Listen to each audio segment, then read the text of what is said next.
wabarakatuh. Bismillahirrahmanirrahim. Wassalatu wassalamu ala asyrofil anbiya'i wal mursalin wa ala alihi washabihi ajmain amma ba'du. Honorable Farabiani Phenomena, Secretary of the Arabian Database Corporation, respectable to my parents and member family. So today I'll be explaining about Surah Al-Ahzab, Surah Saba, and Surah Fatir. Surah Al-Ahzab is the 33rd surah in Al-Quran, which means the combined verses. For the revelation is 19th, and there are 73 verses and revealed in Madinah, and revealed before Al-Ma'idah, and revealed after Al-Anfal.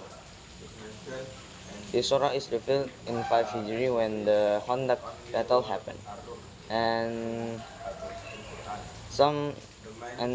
name Al-Ahzab because some verses of the surah it tells some stories about Al-Ahzab war.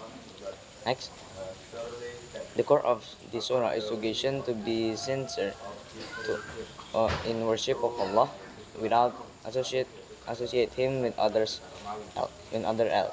Become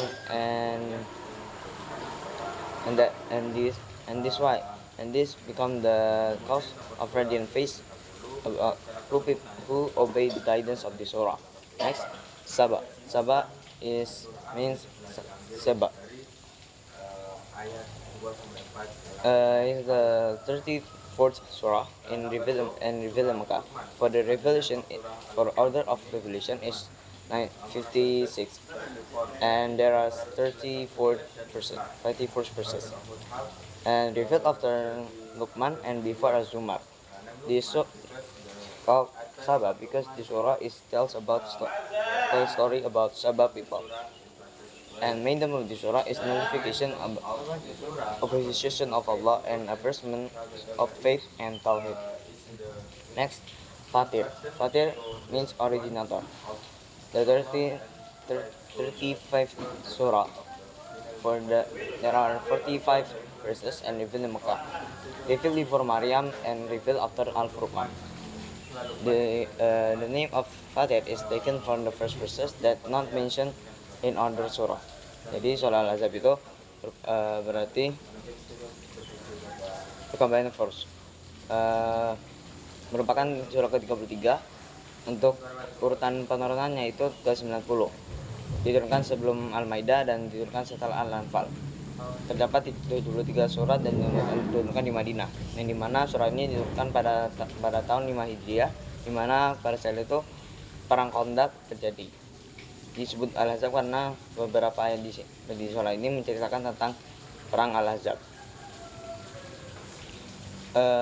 Inti dari surah ini adalah tentang perintah untuk ikhlas dalam menyembah Allah dengan tidak menyekutukannya dengan sesuatu pun, dan hal inilah yang akan menjadi penyebab dari bersinar terangnya wajah-wajah orang-orang yang mengikuti dan mematuhi petunjuk dari surah ini.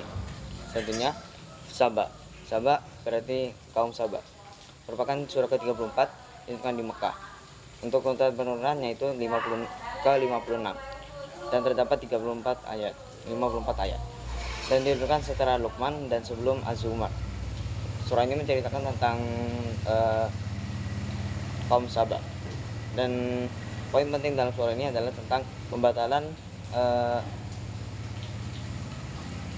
kekafiran dan juga sebagai penguatan kepercayaan pada tauhid dan akidah.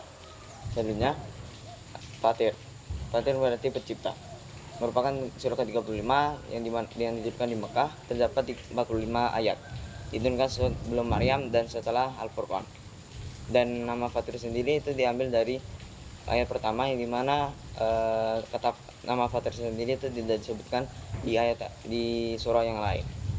I think it's not for today. Thank you for your attention. Wassalamualaikum warahmatullahi wabarakatuh.